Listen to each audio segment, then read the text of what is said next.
reading today is from Mark 12,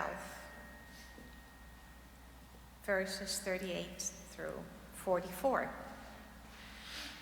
As he taught, Jesus said, "Watch out for the teachers of the law. They like to walk around in flowing robes and be greeted in the marketplace, and have the most important seats in the synagogues and the places of honor at the banquets. They devour widows' houses and for a show make lengthy prayers. Such men will be punished most severely." The widow's offering. Jesus sat down opposite the place where the offerings were put and watched the crowd putting their money into the temple's treasury. Many rich people threw in large amounts, but a poor widow came and put in 2 very small copper coins, worth only a fraction of a penny. Calling his disciples to him, Jesus said, "I tell you the truth, this poor widow has put more into the treasury than all the others.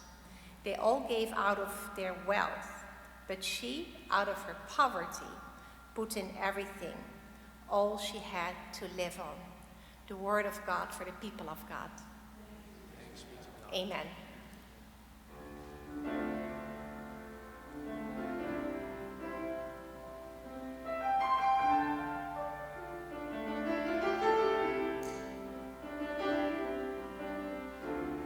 Son of God took on human form. Heaven's gaze was fixed on a child. Holy One smeared by jealous lies and scorn. I am overwhelmed. All that I can say is thank you for the gift you gave. Giving what no other could. Thank you for the gift you gave, for the radical gift of love.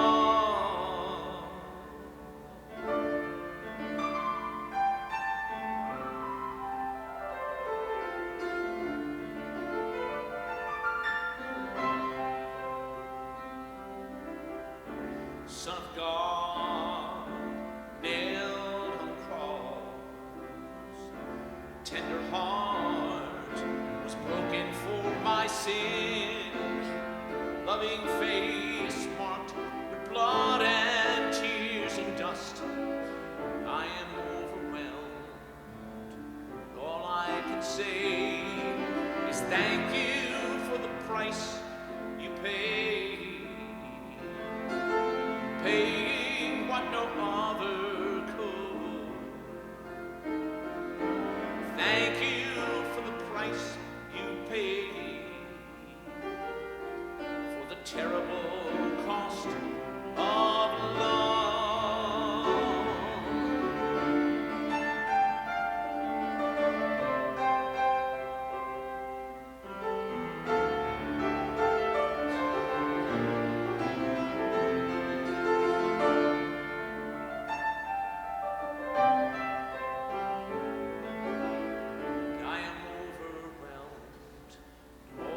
I can say is thank you for the power to save, saving where no other could. Thank you for the power to save, this conquering power of love. Thank you for your power to save, saving where no other could. Thank you for the power to save, for this conquering power of love.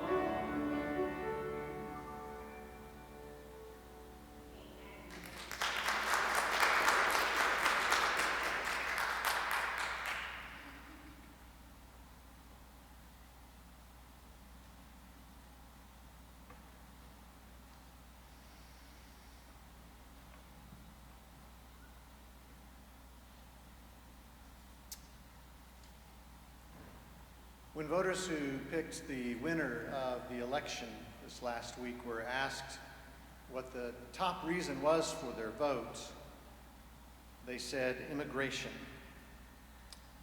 And some of you may not know that I work for an organization that serves 5,000 refugees and immigrants in Connecticut every year. And so last Wednesday morning after the election, the 80 members of our staff scattered across 5 offices in Connecticut gathered online. Many of our staff are immigrants. Some voted for the very first time this last week. The results of the election directly impact them and their families. Their offices were filled that morning with clients anxious and worried because of the election. And the staff themselves were fearful and even weeping. Our bookkeeper, a Latina, said, "For more than 8 years, he has been demonizing me, my Latino community.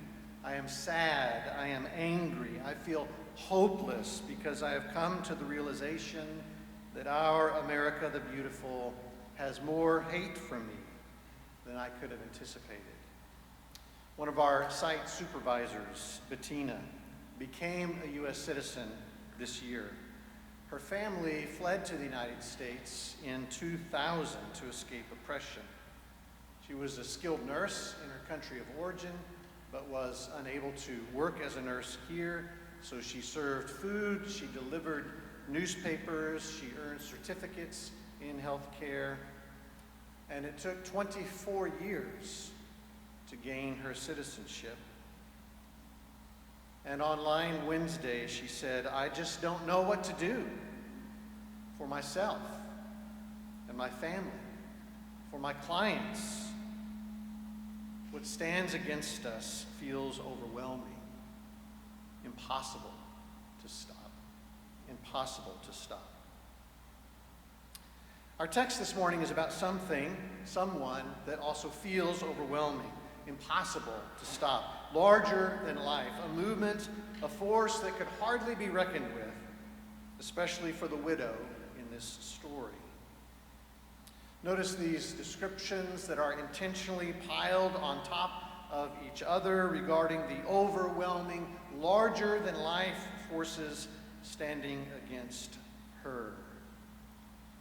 Scribes or teachers of the law who like to walk around in long robes, greeted with respect in the marketplaces, had the best seats in the synagogue, places of honor at banquets, for the sake of appearance say long prayers, put in large sums. I hear feedback. Do you hear feedback as well? Is there any way that we can reduce the volume? I can speak louder. Let's.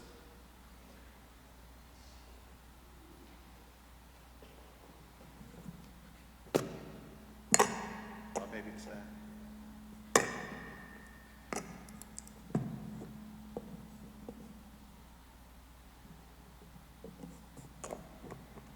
Can we just turn that mic off?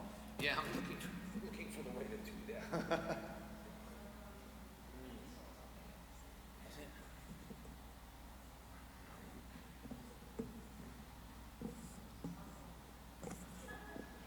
I figured we might as well stop and address it because it'll just bother us the rest of the sermon. And it's a 3-hour sermon, so there we go. Good job. Thank you, Steve, very much. It's not a 3-hour sermon, I promise. Okay, so 2 of these descriptions probably resonate with you today. Places of honor at banquets, donating large sums of money. Both of those are still sought after things today. They're pretty big deals today. Today, when someone donates a large sum of money, media outlets carry the story. It's a big deal. Today, when someone is honored at a banquet for their profession, for some community contribution, it's a big deal. It's shared on social media. Presidential elections are influenced by large sums of money. Influence and power are either gained by or recognized by being honored at banquets. These are very big things. And so are the rest of these descriptions. They just might not connect as well with us, with our 21st century mind, until we think about them a little more. Walk around in long robes. That's really a reference to a uniform, although somewhat of a religious uniform, but a set of clothes that sets one person apart from others. Today, if you put on a uniform or a certain set of expensive clothes and you walk around in public, inevitably someone will say, well, that person's a big deal. They must be important. The right clothes, the right ball cap can communicate something about a person's power and privilege. Greeted with respect in the marketplaces. Today, certain people can walk into a store, walk into a church, walk into a factory, walk into an office place, and everybody knows their name because it's been in the papers, it's plastered on the wall, or some other place of renown. It is a big deal to be able to walk into a crowd and have people know your name. Best seat in the synagogue. The synagogue was, of course, an ancient house of worship, and in some ways you'd have a sense of just how important a person was based on where they sat in that worship service. We have the same things today in our office places, in our sports arenas. If your seat's on the corner office on the top floor, you're a pretty big dog. If you watch the Mets or the Yankees from a private box seat, you're a pretty big deal. If your office is in the West Wing, there's nobody bigger than you. And for the sake of appearance, say long prayers. Oh, how powerful religion can be. How quickly and easily it can be utilized and weaponized to gain power and influence. Court the hearts and the votes of the evangelical church, and there's hardly any stopping your ascent to power. And once you're there, whatever you decide to do is sanctified and authorized in divine ways. All of these descriptions are intended to help us feel just how large these people are, just what kind of power and influence they wield in their society, just how overwhelming they might feel to this widow. Now, we have widows and widowers today, but there is something far more tragic about this widow in Jesus' day. In Jesus' day, you could hardly get smaller than a widow. She really represents all people and all groups who, for one reason or another, feel small. That first group of people with all of those descriptions are living large, and they are living large at her expense, and as a result, she is living small. Her husband is dead. She has no children to help. She is destitute, as expressed by her meager donation of 2 small coins. She has no resources. She has no vote. She has no voice. She is a broker of poverty rather than a broker of power. She walks into a gathering, and no one even knows she's there. She has no fine clothes. Her faith is far from weaponized.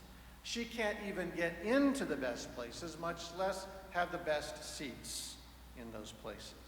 She has nothing, they have everything. Imagine how big these people felt to her, how overwhelming this circumstance felt to her, especially when you realize what they have done to her and are using their largeness to do to everyone like her. Let me explain. I recently toured the New York Historical Society on the Upper West Side. They had a special exhibit about a book that's been out for 50 years now. The book is called The Power Broker. It's written by Robert Caro, and it is the story true of Robert Moses. Over a period of 44 years, Robert Moses oversaw the design and the building of 700 miles of road in New York City, and the surrounding areas, including the highways and byways that snake out of New York City onto Long Island and to upstate New York. Moses also oversaw the design and upkeep of 20,000 acres of parkland and public beaches, including 658 playgrounds, 7 new bridges on Manhattan, the UN headquarters, the Central Park Zoo, and the Lincoln Center Arts Complex, all for a cost of $27 billion. It was the largest run of construction in U.S. history. And it made Moses the biggest man in the city, bigger than the mayors, bigger than the governors, bigger than the business tycoons. He was an unstoppable force, insurmountable. And at least 500,000 New York City residents were forcibly removed from their homes to make way for his roads and projects. These were the most vulnerable and at-risk people in the city. They were the widows of our story. And with the snap of his fingers, Moses deported them from their neighborhoods, 500,000 of them, just to make room for a road. And when Moses pushed one of his roads onto Long Island to make it easier for wealthier, whiter New Yorkers to get to the beaches on Long Island, he also built bridges over the parkway under which city buses could not fit. And city buses were the primary transportation means for people of color and poverty. He used his power to keep the beaches white. And finally, in one chapter of the book called 1 Mile, Caro charts the destruction of a close-knit community of people of color in New York City when just 1 mile of the new Cross Bronx Expressway plowed through their neighborhood. Moses' roads were like an asphalt monster, consuming homes and lives, creating injustice, victimizing, dehumanizing, devouring. And that's how Jesus describes the first group of people. He says they devour widows' houses. It is a synonym for oppression, for injustice, for the worst that one group can do to another. Widows were marginalized in that day. They were outcast in that day. They had no agency in that day. And so when it came to the small resources they did possess, in rare cases, perhaps even a house, they needed a man to oversee those things. Because, after all, men were believed to be superior to women. So, who would a faithful church-going widow call on to oversee her meager resources? She would call on that first group, the big shots, the teachers of the law, the scribes. After all, weren't they people of faith? Didn't they call themselves the people of God? Didn't they have Bibles? Didn't they talk about biblical values? But what would those scribes or teachers of the law then do? Devour widows' houses. What does it mean to devour? It just means to consume, to chew it up, to swallow it, so that it nourishes you and empowers you and only you. They took the resources the widow had placed under their care and used it for themselves.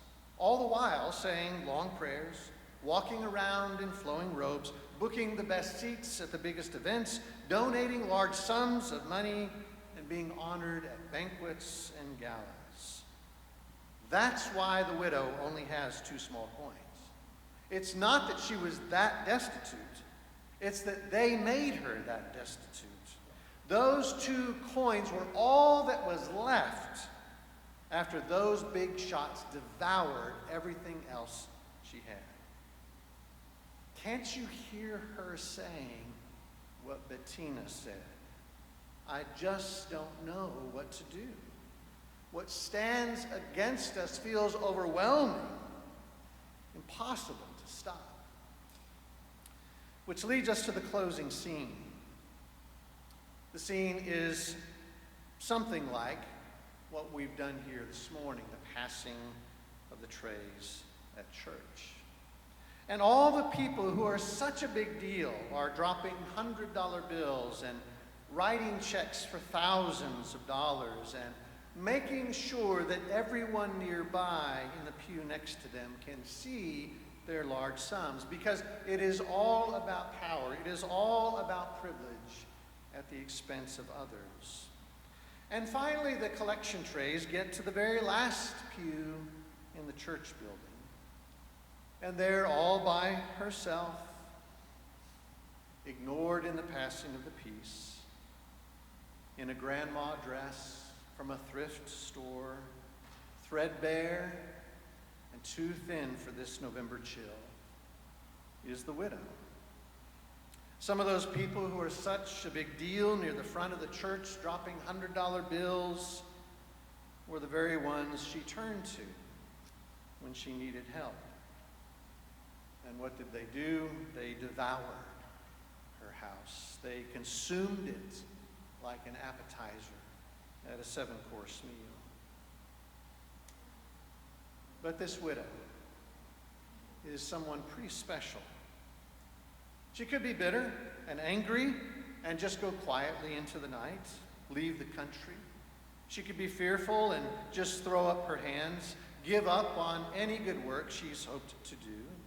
She's been exploited, she's been demonized, she's been legislated against. It would make all the sense in the world if she finally just gave it all up in the face of this big, powerful, resourceful, popular group of people who have even commandeered faith against her. But she doesn't. She is right there in their midst. She has planted herself in their midst. And she is not going anywhere. She knows that her presence is a testimony. She knows that in their darkness, her presence is a light. And she knows that she still has work to do. She knows that she has a contribution to make, something to offer. They have tried their best to make her feel useless and worthless, a floating island of garbage. But she is there, in their face, and she has something to offer. So she opens her coin purse. And there are only 2 small copper coins inside. It's all she has today. Not because she is not resourceful, but because they have been so disgraceful. I'm sure other people were making light of what little she had. Why doesn't she work harder? They were asking. Why can't she take care of herself? Look at me, they would say. I worked hard, and look at all that I have. This country was built by people like me. And they don't even recognize that they are beneficiaries of a system, even a religious system designed entirely for them. So yes, all she has at the end of the day are these 2 small coins. And what could 2 small coins even do? This widow believes they can do something. They look so small in comparison to those large sums, but she believes these coins can do something. So she's there, not going away, not hiding, not quitting. She's there to give the little she has that day, all she has that day, believing it can make a difference. Jesus and his disciples are up in the church balcony, just watching all of this play out. And finally, Jesus says this, "Truly, I tell you, this poor widow has put in more than all those who are contributing to the treasury. This nobody, this non-human, this one marginalized and victimized, This one with only 2 small coins has put in more. She is more than all of them. Her gift is more than all of theirs. And that line is meant to turn our world upside down, especially on this first Sunday after the election. Because this story is about us on this first Sunday, when we face a very large group with virtually all the power and all the privilege and all the potential to devour. It is easy to feel small in their face because they've been devouring people right and left. African Americans, LGBTQ individuals, refugees, immigrants, almost anyone not Christian, white, or wealthy. And now they are the biggest dog in the yard, the biggest fish in the pond. And we could be bitter and angry and just go quietly into the night. We could leave the country. We could be fearful and we could just throw up our hands. We could give up on any good work we've ever thought of doing because we feel exploited, demonized, legislated against, and it would make all the sense in the world if we just gave up. But we won't. We will remain right here in their midst. We will plant ourselves in their midst. We are not going anywhere. We know that our presence is a testimony. We know that in their darkness, our presence is a light. And we know that we still have work to do, a contribution to make, something to offer. Though they've tried to make us feel useless and worthless, we still have something to offer. Now this morning, right now, it may feel like all we have are 2 small coins. Not because we haven't worked hard, not because we don't have enormous talents and treasures, but because we live in a system designed for them. But this story calls us to believe that what we can give, what we can do, is more.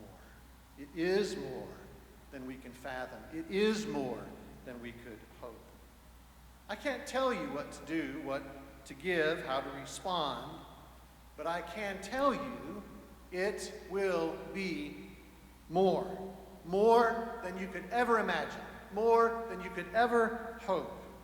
Whether it's volunteering in an effort that benefits those who are or will be oppressed, or posting something on social media to push against lies and disinformation, or contacting legislators and asking them to vote against legislation that devours others, or becoming involved in community action. Right now, it may feel small, but it will be more. In his sermon entitled Draft of Chapter X, Shattered Dreams, Martin Luther King Jr. recounted the story of his first flight ever from New York to London and back. The flight from New York to London was to take 9 hours. The flight from London to New York was to take 12 hours. And so Dr. King asked the pilot about that difference when the pilot walked down the aisle of the plane. And the pilot said this: "You must understand something about the winds. When we leave New York, the winds are in our favor. We have a strong tailwind.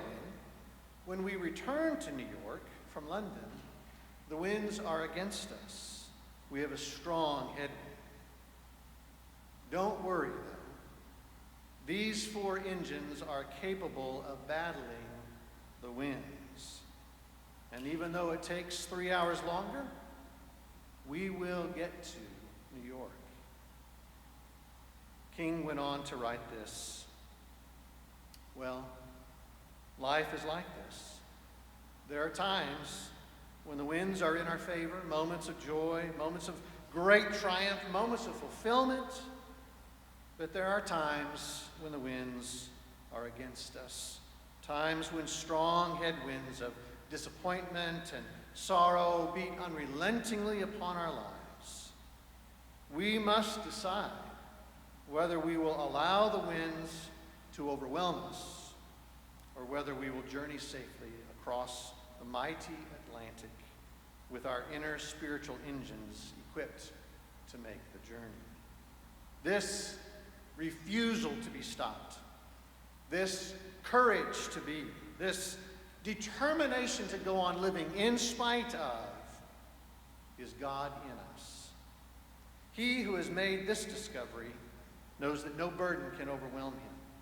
No wind of adversity can blow his hope away. He can stand against anything that can happen to him. These four engines are fully capable of battling the winds. And even though it takes 3 hours longer, we will get there. We will get there. Thanks be to God.